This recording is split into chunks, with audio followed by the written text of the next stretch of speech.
Hey friends, we are on day 11 and we are on our final color, our final type of stitch. We're going to be working on our text for 2 days. We're going to be using color 924 and we're going to be using 4 strands. So let's get stitching. A quick note, if you have purchased a stand like this since we first started, this text obviously comes pretty close here. And so what I would suggest you do is make sure you lift up your fabric here and tuck it in. So that way, when you start stitching, you're not going to accidentally, I might adjust that a little in a second, but you don't accidentally come through the fabric on the sides and then end up having a headache later and needing to cut out stitches. So just quick little FYI, move that. You can even move, for my purposes, I really need to have it here to record, but you could always move it here. You can move it to the other side, whatever you need to do in order to get to this letter or the word come. All right, I'm not gonna lie, I'm a little nervous about having this on the right side because I'm right-handed and I'm worried this is gonna get my way, but for recording purposes, I really feel like I need to have this out of the way so that I can show you up here. So bear with me if this ends up being a disaster. I've got 924 on my needle and I am ready to do a back split stitch. Now, text can be a little intimidating to people. Don't let it be. Just take your time. Just like when we were tracing, you want to be slow with your text. You want to make sure that when you're stitching as if you're writing the letter. So we're not going to start in the middle of the C. We're not going to start with the O. We're not going to start at the end. We're just going to go right as if we're writing. So for here, for the calligraphy purposes, when we get around the C, we'll start the O, right? We'll stop the C here. We'll start the O at the top and then come, I'm sorry, it went out of focus. So go around, stop your C right here, start again here and go around and doop, stop here, go up, down, round and around, stop here, start the E here. Do you see how we're doing that? It just makes the process a little bit easier. Now, the other thing with text is if when you were tracing, you might have traced your E a little small, or you might have traced a letter to look a little funky and you didn't realize it until you are starting to stitch the letter. If you realize it looks a little funny to you, fix it while stitching. Don't follow your tracing so blindly that you end up making your piece not look very good in the end. So let's go ahead and start stitching and I will just show you the process. So if I didn't already mention, we're doing a back split stitch, which is what we did down here with our Wiseman. So you're gonna come up about a stitch length forward. I need to zoom in a little bit for y'all there. A stitch length forward, and because text is so much bigger, we have a little more wiggle room than we did down here. A stitch length down there was quite a bit smaller. But you also don't want to make your stitches so big that when you come into it around corners, you end up making your text look too boxy. So we're a stitch length forward. Now we're going to go half a stitch length forward. And we're going to split that previous text. Now I sometimes kind of use this as an opportunity to move my text if I need to. So if I feel like my text is a little too straight here, I'll kind of put my needle down in the middle, but kind of pull it to the right a little bit if I need to. I don't feel like in this situation I am needing to, but I can kind of use my back stitch, like the split stitch, to kind of manipulate how I want the text to roll. I don't know if that's the right phrase, but okay. So again, half a stitch length forward. If anything on these curves, you want to be a little less generous in how far you go forward, because like I said, it might end up looking a little boxy.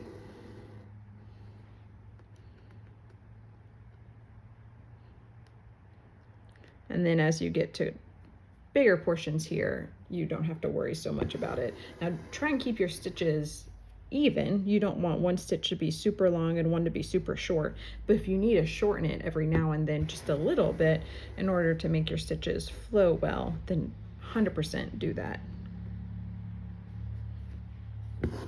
Now I'm not going to be able to show you a whole lot in slow motion just because, again, that will take a long time, But one thing I want to mention is when you get to the letter E, I think the E is the only letter in this piece that things get a little tricky. When you get to this E, you want to think about it as if it's a racetrack and you are stitching on the outside of your tracing. Try that way you have the middle as open as possible, because if you're stitching right in the middle, you might end up making that E get enclosed too much. So just imagine as if you were stitching on the outside of your tracing. So for example, real fast, instead of coming right up here in the middle, let's zoom in a little bit more for you. Instead of coming right here in the middle, you might want to come a little bit more to the right. Ooh.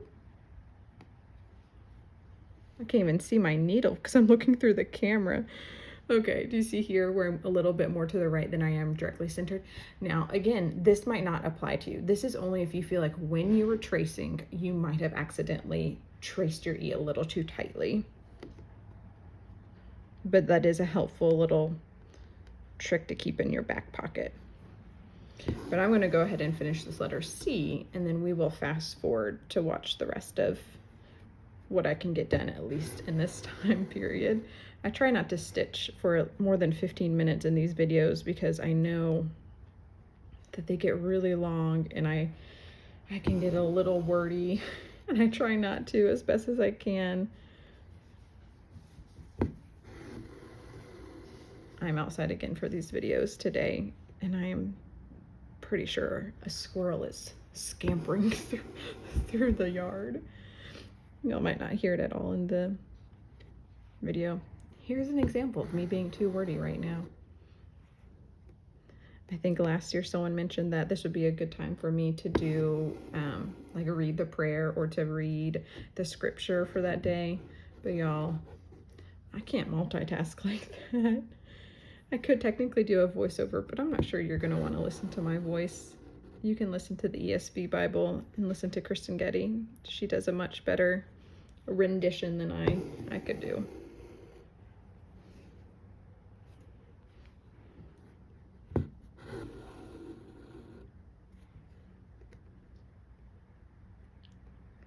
Okay, so because I'm going around this curve here at the bottom, I am getting a little bit closer in that stitch so that I make sure the stitch is flowing well and not getting too boxy.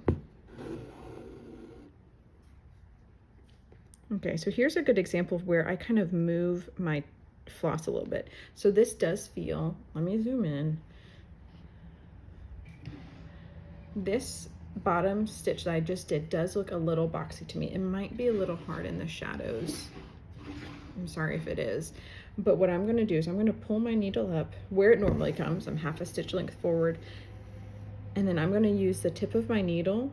I'm gonna put it right there in the middle, but I'm not touching the fabric yet. I'm touching the floss, but I'm not touching the fabric. I'm gonna kind of pull it down just a little bit and then push it through. So it's almost like I'm pinning it into a slightly different spot than where it would naturally be going.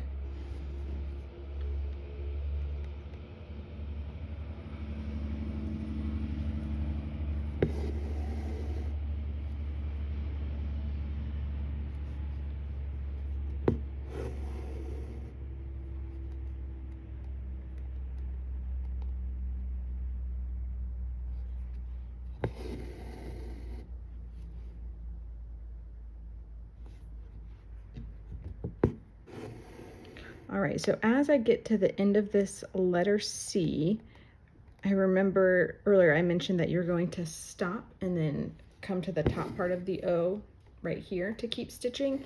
When I say that, I'm not telling you to tie off. You don't have to tie off your floss or anything like that. You should not have to tie off your floss until either you run out or we move down to the bottom line. I doubt, well, I know for a fact one piece of floss is not going to get you all the way to the bottom, but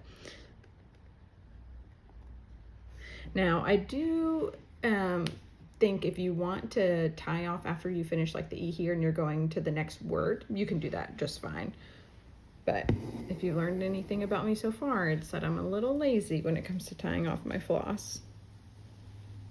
So I don't typically. I will always tie off from the end of one line to the next line. All right, so now I'm gonna start my O right here. And because this O has a lot more curves, the stitches are gonna be a little bit shorter than they were on that C. Okay, camera. Okay. So you can see about where this first stitch is going at.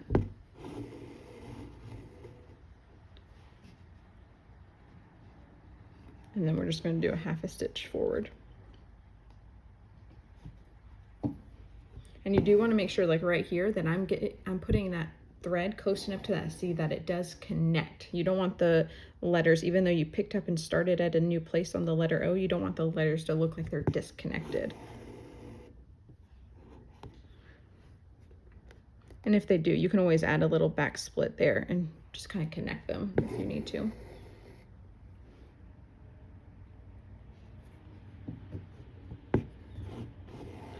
All right, so from here, I'm gonna fast forward and you can watch it in sped up motion.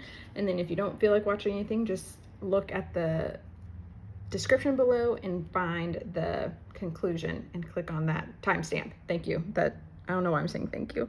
Oh, y'all, you can tell we're getting to the end of these videos. Look at the timestamp below and you can go straight to conclusion if you don't want to watch this sped up.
All right, friends, that is all I'm going to show you for day 10. On your own time, go ahead and finish the words let and us, and then we will come back tomorrow for our final day.